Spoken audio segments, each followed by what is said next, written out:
lampu, gunakan headset. Jangan dengar sendirian.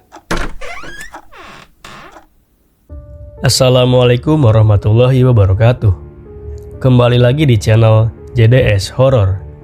Untuk kisah yang akan saya bagikan kali ini, sebuah kisah yang berjudul Mudik Berdua Pulang Sendiri. Sebelum kita lanjut ke ceritanya, tekan dulu tombol like video ini.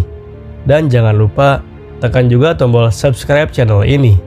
Nyalakan juga lonceng notifikasinya agar tidak ketinggalan cerita-cerita lainnya. Seperti apa kisah kali ini? Langsung saja kita masuk ke ceritanya. Mobil itu berhenti mendadak. Bukan karena macet, bukan karena ada polisi, tapi karena di depan kami, jalannya hilang. Ajat, ini tadi jalan aspal kan? Suara Dina gemetar. Aku pun terdiam. Tanganku masih menggenggam setir. Lampu mobil menyorot lurus ke depan, tapi yang terlihat cuma tanah merah, semak liar, dan kabut tipis. Padahal 5 detik yang lalu, ini jelas jalan provinsi menuju Ciamis. Aku menoleh ke belakang. Gelap, tidak ada lampu kendaraan lain, tidak ada suara motor. Padahal, sejak tadi kami melewati banyak pemudik. Aku putar balik aja, kataku cepat. Aku injak gas pelan. Mobil mundur sedikit. Dinda memegang lenganku sangat keras. Jat, belakang kita juga nggak ada jalan loh. Aku langsung melihat ke arah spion. Benar, di belakang kami bukan aspal lagi. Sama seperti depan, tanah merah dan rumput liar. Padahal kami baru masuk tikungan beberapa detik. Jantungku mulai berdebar lebih cepat. Semua ini berawal 1 jam sebelumnya. Kami berangkat dari Bandung sore tadi. Rencananya mau mudik ke rumah orang tua Dinda di Ciamis. Harusnya perjalanan cuma 4 jam. Tapi karena macet di jalur utama, aku ambil jalan alternatif yang disarankan Google Maps. Lewat sini lebih cepat 40 menit, kataku waktu itu. Dinda sebenarnya ragu. Ini jalannya kecil banget, Jat. Tenang aja, masih jalur kabupaten kok. Awalnya memang normal, ada sawah, ada beberapa warung, ada motor lewat. Tapi makin malam, makin sepi. Jam di dashboard menunjukkan pukul 22:47 malam. Sinyal mulai hilang, lalu tiba-tiba Google Maps pun terhenti. Layar HP blank. Baterai kamu habis ya? Tanya Dinda. Enggak, ini aplikasinya tutup sendiri loh. Aku coba buka lagi, tapi nggak bisa. Layarnya cuma hitam. Saat itulah kami masuk tikungan panjang. Dan setelah tikungan itu, jalannya berubah. Aku keluar dari mobil. Udara dingin, terlalu dingin untuk ukuran Ciamis. Jat, jangan turun deh. Suara Dina terdengar takut. Aku cuma cek sekitar kok. Langkah kakiku pelan. Tangan di bawah sepatu terasa lembek. Seperti habis hujan, padahal tadi sore panas. Aku berjalan sekitar 5 meter ke depan. Tidak ada bekas ban, tidak ada marka jalan, tidak ada tiang listrik. Seolah-olah tempat ini tidak pernah dilewati kendaraan. Jat! Teriak Dinda dari dalam mobil. Aku menoleh. Lampu mobil tiba-tiba berkedip. Sekali, 2 kali, lalu redup. Aku berlari kembali. Begitu aku buka pintu, Dinda menatapku dengan wajah pucat. Tadi ada yang lewat depan mobil. Masa sih? Orang kayaknya perempuan. Aku langsung melihat ke depan. Kosong. Kamu salah lihat kali, Din. Enggak, dia jalan pelan banget. Pakai baju putih. Aku ingin bilang itu cuma perasaan. Tapi aku juga merasa sesuatu yang aneh sejak tadi. Seperti ada yang memperhatikan. Tiba-tiba, dari balik kabut sisi kanan, muncul cahaya kecil. Seperti lampu minyak. Kami berdua menatap ke arah yang sama. Cahaya itu bergerak pelan. Lalu terdengar suara. Mas, Mbak. Suara perempuan tua. Dinda langsung menggenggam tanganku.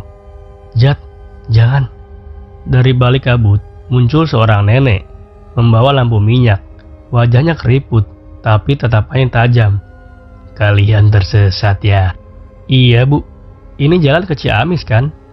Nenek itu tersenyum tipis. Ciamis? Bukan. Ini desa Karangasem. Aku tidak pernah mendengar nama itu. Desa ini tidak ada di Maps. Kalau mau keluar, sudah malam begini susah. Menginap saja dulu.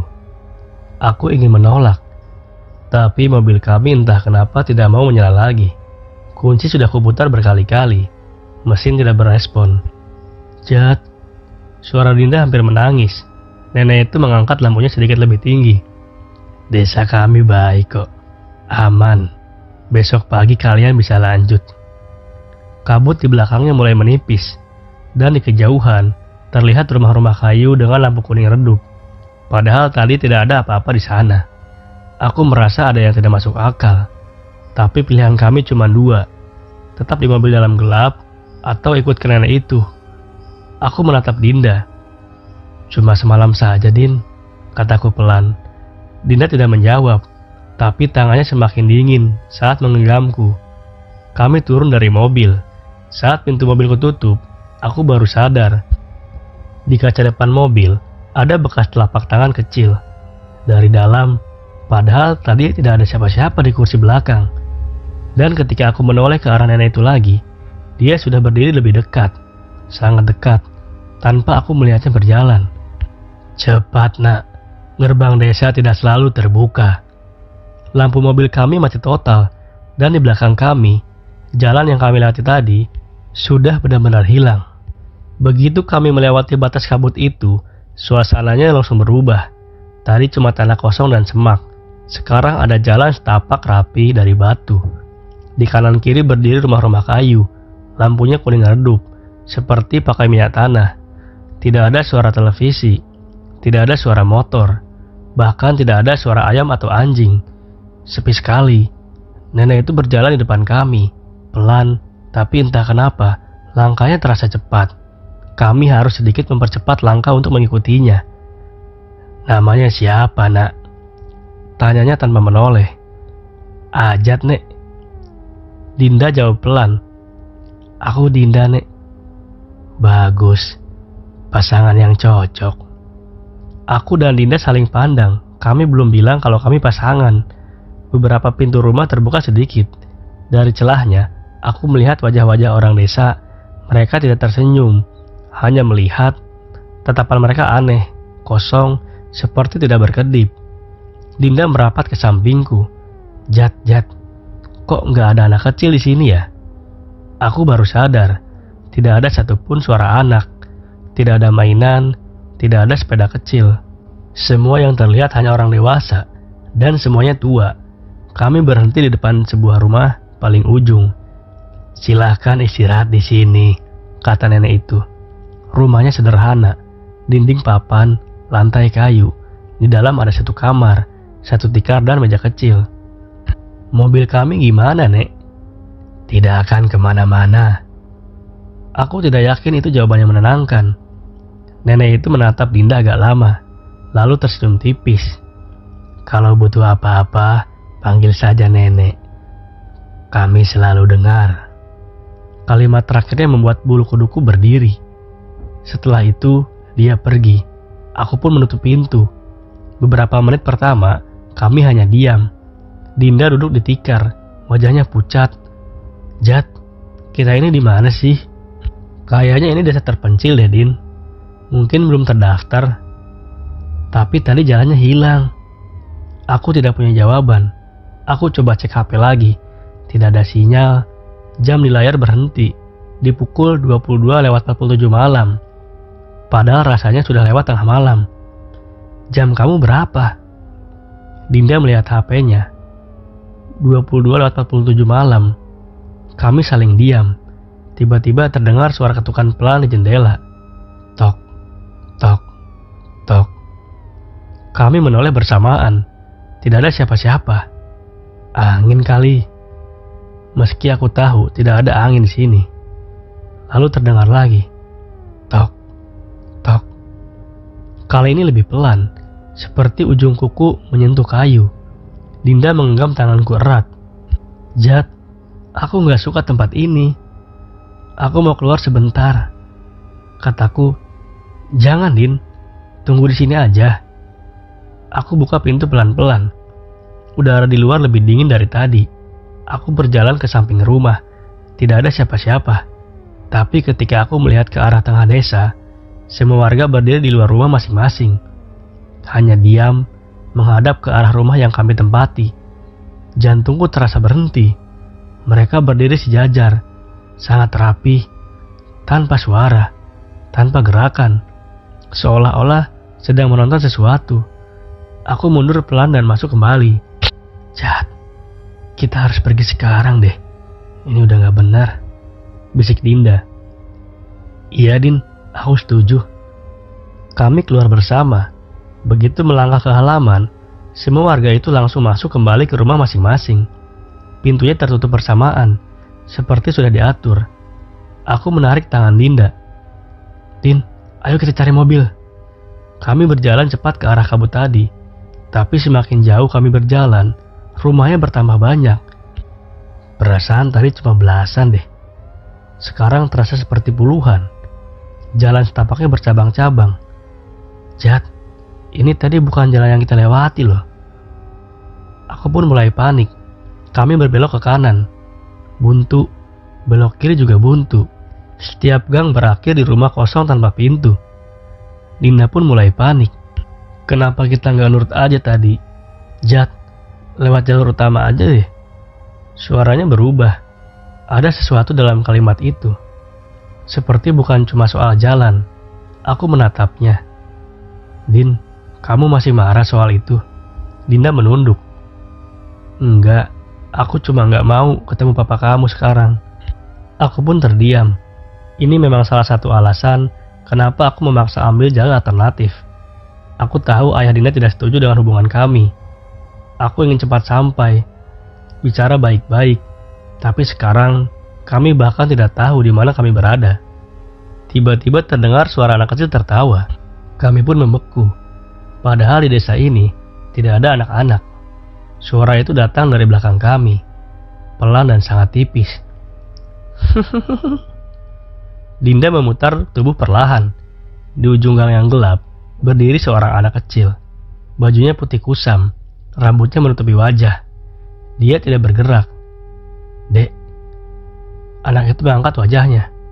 Matanya hitam penuh, tanpa putih sama sekali. Dinda menjerit pelan dan mundur. Anak itu menunjuk ke arah belakang kami. Aku pun menoleh dan melihat sesuatu yang membuat kakiku lemas. Rumah tempat kami menginap tadi hilang, tidak ada. Yang ada hanya tanah kosong. Kabut mulai turun lagi. Suara langkah kaki terdengar dari segala arah. Dan di antara kabut itu, aku melihat nenek itu lagi, berdiri jauh di depan. Wajahnya sekarang tidak tersenyum. Sudah saya bilang, gerbang desa tidak selalu terbuka. Lampu minyaknya padam, gelap langsung menelan semuanya. Dan di dalam gelap itu, aku merasakan tangan Dinda terlepas dari genggamanku. Dinda. Tidak ada jawaban, hanya suara bisikan banyak orang bersamaan. Tidak semua yang datang bisa pulang berdua. Dinda. Aku berteriak sekuat mungkin. Suasananya gelap, kabut tebal, tidak ada bayangan siapapun. Baru beberapa detik lalu tangannya masih kugenggam. Sekarang kosong. Dinda, kamu jangan bercanda. Suaraku terdengar asing di telingaku sendiri. Terlalu keras dan terlalu panik. Tidak ada jawaban. Aku meraba saku, mencari handphoneku. Layar menyala. Jam masih menunjukkan pukul 22:47 malam. Baterainya tinggal 63%. Sinyal kosong. Aku nyalakan senter. Cahayanya lemah, seperti mau mati. Di tanah tempat Dinda berdiri tadi, ada bekas jejak kaki. Jejak kecil, bukan sepatu, seperti kaki anak-anak. Jejak itu mengarah ke gang sempit di kiri. Aku tidak punya pilihan. Dinda, tunggu. Aku datang. Gang itu lebih gelap dari gang lain. Rumah-rumah di kanan kiri terlihat kosong. Pintu terbuka, tapi di dalamnya cuma ruangan gelap tanpa perabot. Tiba-tiba terdengar suara Dinda. Jat. Aku langsung berhenti. Itu suaranya. Lirih, datang dari depan. Aku mempercepat langkah. Dinda, kamu di mana? Jat, aku di sini. Suaranya terdengar lebih jauh sekarang, seperti menjauh, bukan mendekat. Aku mulai sadar sesuatu. Setiap kali aku melangkah cepat, suaranya ikut menjauh, seperti sedang menuntunku. Aku berhenti, dan suara itu ikut berhenti. Kabutnya pun makin tebal. Jat. Kali ini bukan dari depan, tapi dari belakang. Aku menoleh cepat. Ternyata kosong. Dingin merambat ke tengkukku. Itu bukan Dinda deh, bisikku pelan. Suara itu tertawa kecil, pelan, seperti seorang anak sedang tertawa. Aku mundur pelan sampai punggungku menyentuh dinding kayu. Dan saat itulah aku melihatnya. Di ujung gang, berdiri sosok Dinda, diam, membelakangiku. Din. Dia tidak menjawab. Aku mendekat pelan. Dinda, kamu gak apa-apa? Dia tetap diam. Tanganku hampir menyentuh bahunya. Lalu dia berbalik. Itu bukan Dinda. Wajahnya pucat, tapi bukan wajah yang kukenal. Matanya hitam penuh, sama seperti anak tadi. Mulutnya tersenyum lebar. Terlalu lebar. Aku mundur cepat. Sosok itu langsung menghilang seperti asap. Dan di saat bersamaan, terdengar suara langkah kaki berat dari belakangku. Aku pun menoleh. Nenek itu berdiri di tengah gang. Sekarang wajahnya berbeda. Tidak ada keriput, tidak ada senyum. Matanya pun kosong. Kamu sedang mencarinya? Tanya nenek tersebut. Di mana Dinda? Dia tidak pernah menambah bersamamu. Kalimat itu membuatku marah. Apa maksudnya? Nenek itu mendekat selangkah. Kamu tahu kenapa gerbang desa terbuka untuk kalian? Aku tidak menjawab. Karena salah satu dari kalian memang sudah dipanggil. Darahku terasa dingin. Maksudnya apa, Nek? Itu gak masuk akal. Nenek itu mengangkat tangannya. Tiba-tiba suasana berubah. Gang menghilang. Aku berdiri di sebuah ruangan asing, seperti ruang tamu rumah lama. Di depan mataku, Dinda sedang duduk sendirian. Wajahnya menangis. Tapi ini bukan malam ini. Ini seperti kejadian beberapa bulan lalu. Aku ingat, hari itu aku membatalkan rencana melamar Dinda karena masalah pekerjaan. Kami memang sempat bertengkar besar. Aku berkata sesuatu yang tidak seharusnya kukatakan. Aku capek sama semua drama ini. Dinda menangis waktu itu. Di ruangan aneh ini, aku melihat Dinda menghapus air matanya, lalu berkata pelan pada dirinya sendiri. Kalau memang gak jodoh, mungkin aku gak perlu lanjut. Aku mundur. Ini cuma ingatan. Suara nenek itu terdengar lagi, tapi kini seperti datang dari segala arah. Setiap orang yang masuk ke desa ini membawa sesuatu yang belum selesai. Ruangan itu berubah lagi. Aku melihat Dinda berdiri di tepi jembatan, sendirian, malam, waktu itu sedang hujan. Itu kejadian 2 bulan lalu, waktu dia sempat menghilang beberapa jam setelah bertengkar denganku. Aku tidak pernah tahu dia kemana waktu itu. Sekarang aku melihatnya. Dia berdiri di tepi jembatan, menatap sungai, matanya kosong. Aku merasakan dadaku sesak.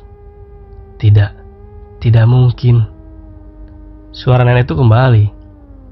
Kamu yakin dia benar-benar ingin pulang bersamamu malam ini? Semua kejadian kecil yang selama ini kuabaikan mulai terasa berbeda.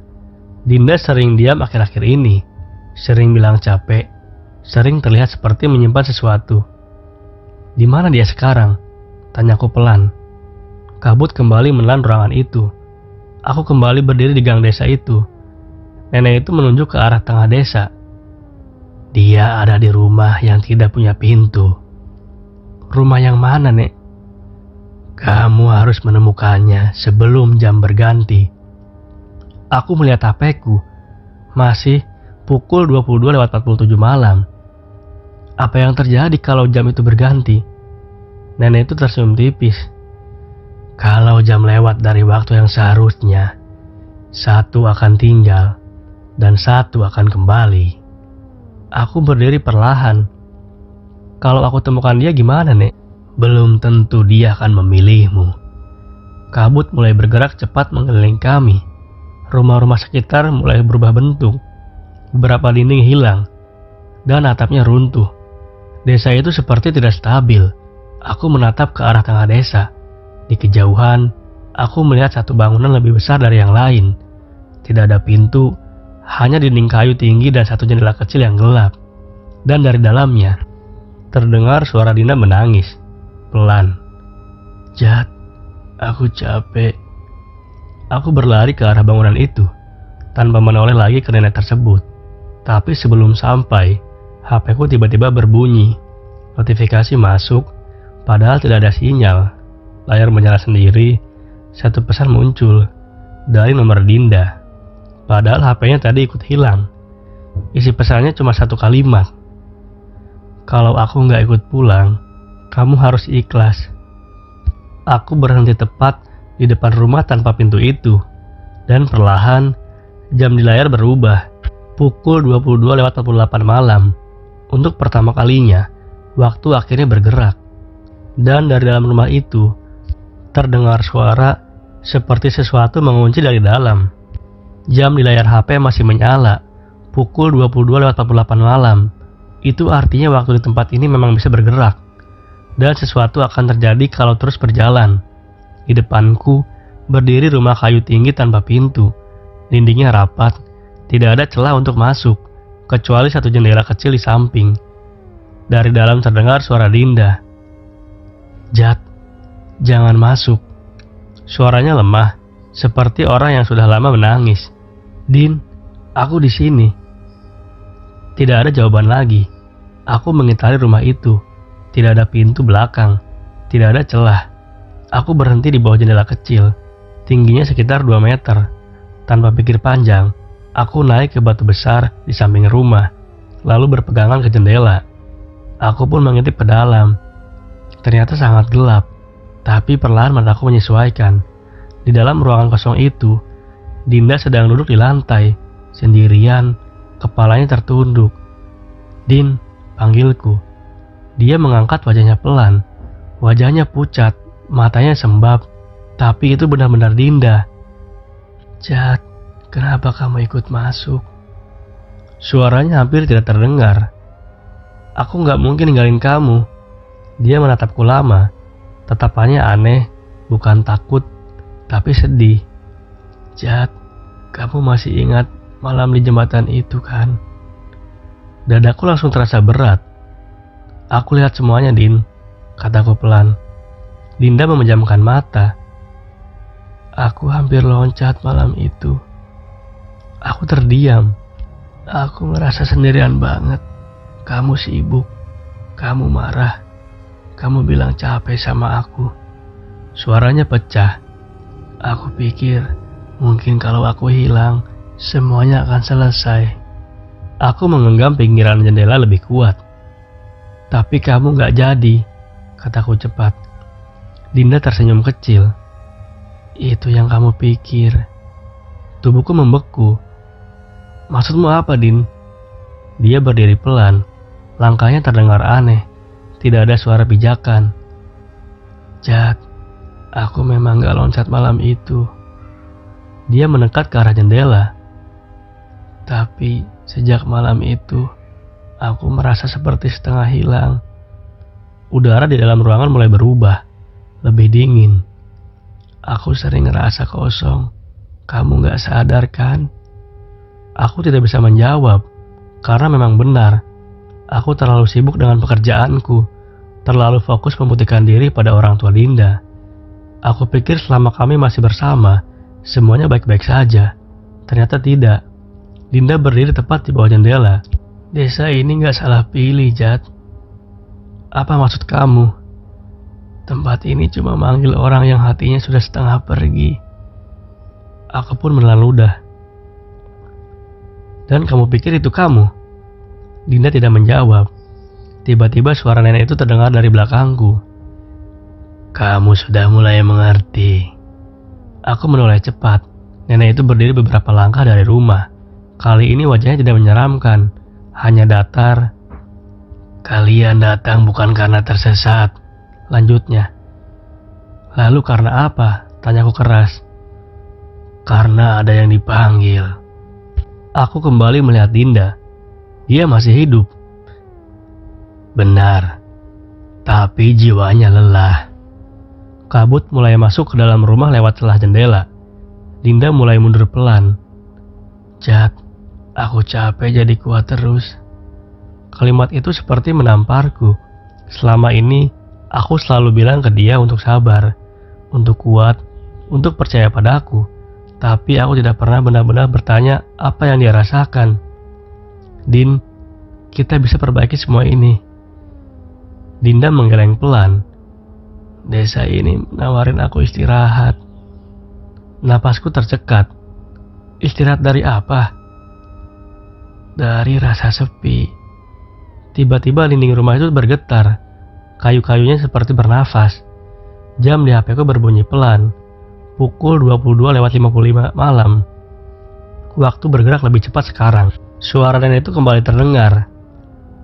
Kalau jam sampai 23:00 malam, maka yang lelah akan tinggal dan yang bersalah akan pulang. Aku menoleh ke arahnya. Bersalah. Kamu tahu jawabannya, nak. Aku menatap Dinda lagi. Din, dengar aku. Aku salah. Aku gak peka. Aku egois. Tapi aku gak pernah mau kehilangan kamu. Dinda menatapku dengan mata berkaca-kaca. Kalau kamu benar-benar gak mau kehilangan aku, kenapa baru sekarang kamu bilang? Aku tidak punya jawaban. Karena memang baru sekarang aku benar-benar takut. Tiba-tiba dinding rumah itu retak. Kayunya terbuka perlahan, seperti pintu yang dipaksa muncul dari dalam. Celah gelap terbentuk tepat di depanku. Pintu itu akhirnya ada. Dan dari dalam rumah terdengar suara banyak orang berbisik bersamaan. Pilih, pilih, pilih. Jam di layar menunjukkan pukul 22:57 malam. Dinda berdiri di tengah ruangan. Kabut mulai menutupinya setengah badan. Jat, aku gak tahu aku kuat buat balik atau enggak. Aku turun dari jendela dan berdiri tepat di depan pintu yang baru terbuka itu. Kalau kamu lelah, biar aku yang gantikan. Aku melangkah masuk. Begitu kakiku menyentuh lantai rumah, pintu di belakangku langsung tertutup keras. Dari luar terdengar suara nenek itu terakhir kali. Sekarang bukan desa yang memilih. Sekarang kalian yang menentukan siapa yang pulang sendiri. Gelap menelan semuanya. Dan di dalam gelap itu, aku merasa ada sesuatu berdiri tepat di belakangku. Bukan Dinda. Nafasnya berat, dingin, sangat dekat di telingaku. Jam berbunyi lagi. Pukul 22:58 malam. Dalam rumah itu gelap, tapi aku masih bisa melihat Dinda berdiri beberapa langkah di depanku. Setengah tubuhnya tertutup kabut. Di belakangku, nafas berat itu masih terdengar, pelan, dalam dan dingin. Aku tidak berani langsung menoleh. Din, suaraku pelan. Aku di sini, Jat. Jawabnya. Suaranya terdengar lebih jauh sekarang. Aku akhirnya memberanikan diri menoleh. Di belakangku berdiri sosok tinggi, lebih tinggi dari pintu rumah. Wajahnya tidak jelas, seperti tertutup bayangan. Tubuhnya samar, tapi matanya terlihat hitam. Bukan anak kecil, bukan nenek. Ini yang lain. Siapa kamu? Tanyaku. Sosok itu tidak membuka mulutnya, tapi suaranya terdengar dalam kepalaku. Aku adalah penjaga desa ini. Suara itu berat, tidak marah, dan tidak ramah. Apa maumu? Aku hanya menjaga keseimbangan desa ini. Aku tidak mengerti. Dinda tiba-tiba berbicara. Jat, tempat ini bukan cuma desa. Ini kayaknya persimpangan. Aku menoleh ke arahnya. Persimpangan apa maksudnya, Din? Orang-orang capek yang hatinya kosong. Kadang nggak sadar kalau mereka berhenti di tengah jalan. Desa ini kayak tempat buat mereka yang setengah menyerah. Jam berbunyi pelan. Pukul 22:59 malam. Sosok penjaga itu melangkah mendekat. Setiap langkahnya membuat lantai kayu bergetar. Satu lelah, Satu lalai dan satu harus tinggal. Aku berdiri di antara penjaga itu dan Dinda. Kalau aku yang tinggal, tanyaku cepat. Dinda langsung menggeleng keras. Jangan, Jat. Penjaga itu diam. Kamu bersedia? Suaranya masuk ke kepalaku lagi. Aku menelan ludah. Kalau aku tinggal di sini, berarti Dinda harus pulang sendiri. Dia selamat, tapi aku tidak tahu apa arti tinggal di desa ini. Jat. Suara Dinda pecah. Jangan bikin keputusan cuma karena takut kehilangan. Aku menatapnya. Kalau aku pulang tanpa kamu, aku gak akan tenang. Dinda tersenyum kecil, sedih. Selama ini kamu selalu mau tanggung semuanya sendiri. Padahal yang aku butuh cuma kamu dengerin. Kalimat itu terasa sederhana, tapi justru itu yang tidak pernah benar-benar kulakukan. Penjaga itu mengangkat tangannya. Tiba-tiba di hadapanku muncul dua bayangan. Di sebelah kiri, aku melihat diriku pulang sendiri sampai di rumah orang tua Dinda. Semua orang bertanya di mana Dinda. Aku tidak bisa menjawab. Wajahku kosong. Di sebelah kanan, aku melihat Dinda pulang sendiri. Dia sampai di rumahnya. Orang tuanya memeluknya. Dia menangis, tapi dia hidup. Bayangan itu menghilang. Kamu tidak bisa menyelamatkan orang yang tidak ingin kembali. Suara penjaga itu tenang. Aku menatap Dinda. Din, jujur sama aku. Kamu mau pulang? Dia diam lama. Kabut sudah sampai ke bahunya. Aku takut pulang, Jat. Aku takut nanti semuanya sama lagi. Aku takut ngerasa sendirian lagi. Aku melangkah mendekat. Kita bisa ubah, Din. Itu yang selalu kamu bilang. Sekarang berbeda, kataku tegas. Kalau kamu pulang, aku gak cuma janji. Aku berubah. Penjaga itu kembali bersuara. Waktu kalian sudah habis. Jam di HP-ku berbunyi panjang. Pukul 23.00 malam. Rumah itu bergetar hebat. Kabut langsung naik sampai menutup kepala Dinda. Pilih. Suara penjaga itu menggema. Aku memegang tangan Dinda. Tangannya dingin, sangat dingin. Aku gak mau kamu tinggal di sini, Din, kataku cepat. Tapi aku juga gak mau maksa kamu pulang kalau kamu memang udah nyerah. Dinda menatapku dalam-dalam. Air matanya jatuh. Aku gak mau nyerah, Jat, bisiknya. Aku cuma capek sendirian. Kalimat itu seperti membuka sesuatu di dalam dadaku. Aku memeluknya. Kamu gak sendirian lagi, Din. Kalau kita pulang, kita bisa pulang bareng. Tapi kalau harus ada yang tinggal, biar aku aja. Penjaga itu melangkah lebih dekat. Apa kalian telah membuat keputusan? Aku menutup mata.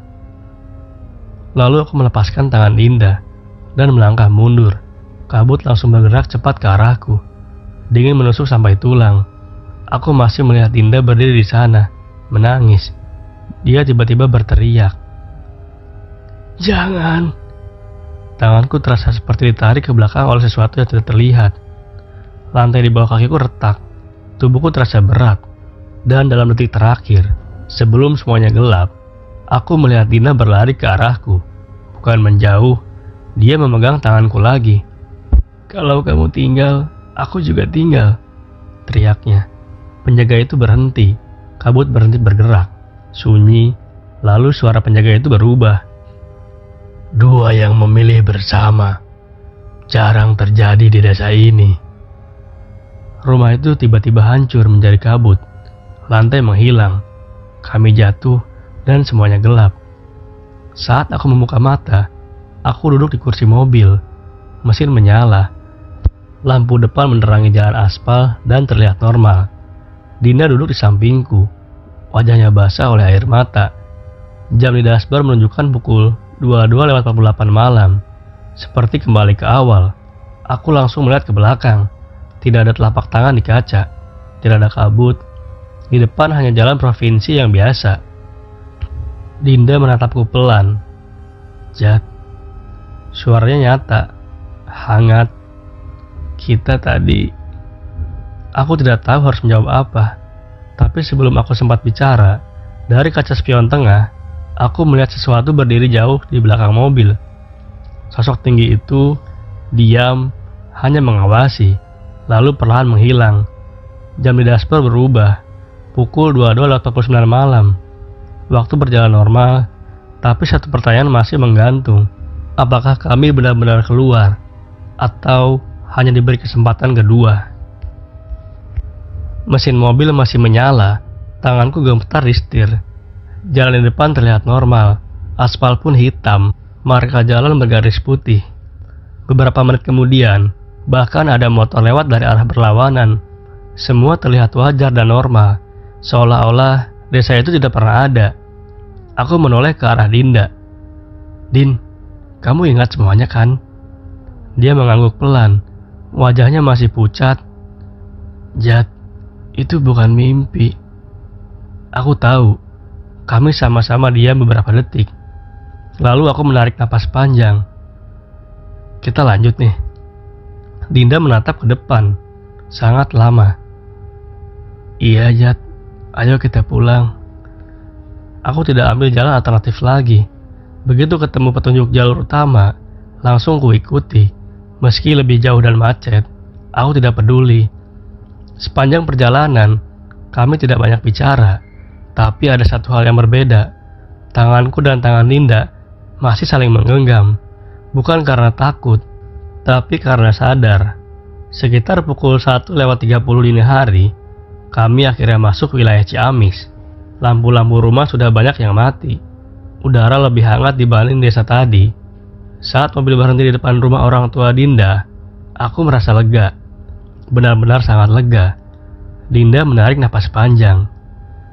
Kita sampai. Aku mengangguk. Dia turun duluan. Aku ikut keluar, mengambil tas di bagasi. Saat pintu rumah dibuka oleh ayah Dinda, ekspresinya berubah kaget. Dinda. Iya pak. Ayahnya memeluk Dinda sangat erat. Aku berdiri beberapa langkah di belakang. Lalu ayahnya menatapku. Wajahnya seperti bingung. Maaf, kamu siapa? Jantungku seperti berhenti. Pak, Dinda menoleh cepat. Ini Ajat. Ayahnya menggeleng pelan. Dinda, kamu datang sendiri. Dari tadi papa lihat kamu turun sendiri dari mobil. Udara terasa tiba-tiba dingin lagi. Aku langsung melihat ke arah mobil. Mobil itu ada. Lampunya mati. Tapi kursi sopir kosong. Pintu sebelah kiri tertutup. Seolah-olah memang hanya satu orang yang turun. Pak, jangan bercanda. Suara Dinda mulai panik. Ayah nggak bercanda, nak. Aku berjalan mendekat. Om, ini saya, Ajat. Ayahnya menatap lurus ke arahku. Kosong, seperti tidak melihat apa-apa.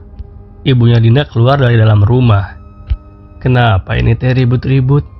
Beliau langsung memeluk Dinda. Kamu bikin mama khawatir deh. Dari sore kamu gak bisa dihubungi. Sore? Dinda pun terdiam. Kami berangkat bareng, mah. Ibunya memotong pelan. Neng, kamu pamit sendirian. Katanya kan mau nyusul Ajat besok. Karena dia masih ada kerjaan. Dunia terasa tidak stabil. Aku menoleh ke arah Dinda. Wajahnya pucat total. Jat, kok jadi begini sih? Tanganku ingin meraih pundaknya. Tapi saat aku mencoba menyentuhnya, tanganku menembus. Tidak ada sentuhan, tidak ada rasa. Aku mundur pelan. Napas pun terasa berat. Dinda menoleh ke arahku. Matanya membesar, sepertinya dia mulai sadar. Jat, tangan kamu. Dia mencoba menyentuhku. Tangannya juga menembus. Air matanya langsung jatuh. Enggak. Ayahnya memegang bahunya. Kamu kenapa, nak? Dinda menangis. Dia di sini, Pak. Ajat ada di sini. Ayahnya terlihat semakin bingung. Saat itulah semuanya masuk akal. Penjaga itu bilang, satu lelah, satu lalai, dan satu harus tinggal di desa ini. Aku yang menawarkan diri. Aku yang melangkah mundur lebih dulu. Aku yang menerima kabut itu lebih dulu. Dinda menarikku kembali, tapi mungkin sudah terlambat. Mungkin keputusan itu sudah tercatat. Desa itu tidak mengambil yang lelah. Desa itu mengambil yang bersalah, yaitu aku. Dinda jatuh terduduk di teras, menangis tanpa suara. Aku ingin memeluknya, ingin bilang aku masih di sini, tapi aku tidak bisa menyentuh apapun. Aku melihat ke arah jalan.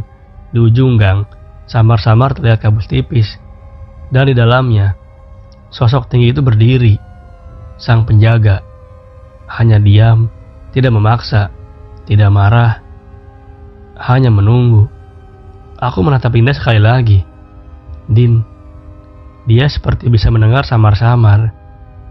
Aku di sini. Meski keluarganya tidak mengerti dia bicara pada siapa. Jat, aku gak nyerah. Lanjutnya sambil terisak. Aku bakal hidup lagi.